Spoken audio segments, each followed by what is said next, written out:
Every morning, millions of people around the world wake up and do the same thing. They eat breakfast.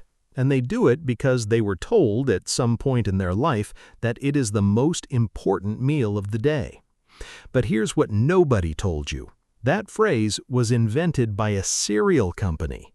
And the entire idea that you need to eat breakfast, it came not from doctors, not from scientists. It came from two men, one who was obsessed with bowel movements and one who was one of the greatest manipulators in American history. For most of human history, breakfast was not a big deal. Ancient Romans typically ate one meal a day in the afternoon. Eating in the morning was actually considered a sign of gluttony.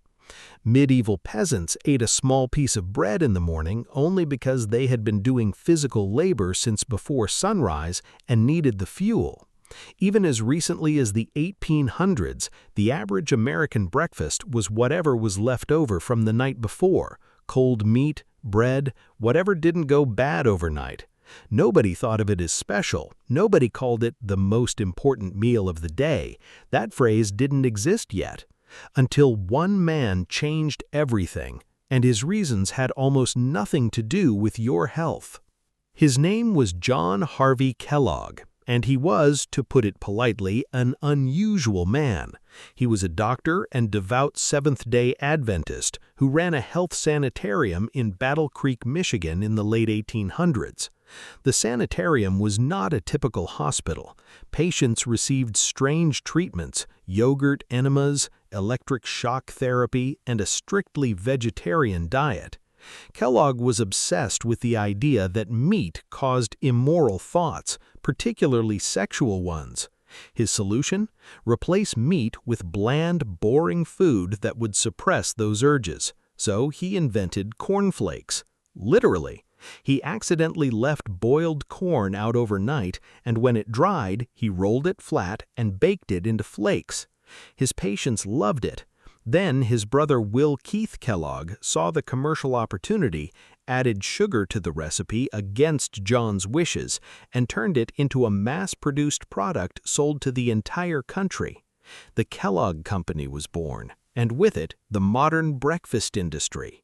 But Kellogg wasn't the only one engineering what ended up on your morning table. In the 1920s, a man named Edward Bernays, the nephew of Sigmund Freud and widely considered the father of public relations, was hired by Beechnut Packing Company, a major bacon producer. Their problem was simple. Americans were eating light breakfasts: toast, juice, coffee. Bacon sales were down. So Bernays didn't take out ads. Instead, he did something far more clever.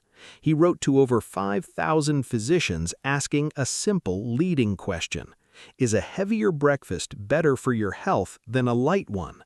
Most doctors said yes, because in general, more calories in the morning isn't a bad idea if you're doing physical work. Bernays then published those responses as a news story, not as an advertisement. The headline read, "Physicians say heavy breakfast is better." And what did Beechnut recommend as the perfect hearty breakfast? Bacon and eggs. Sales skyrocketed. The American breakfast was redefined overnight, not by science, but by a PR man with a strategy.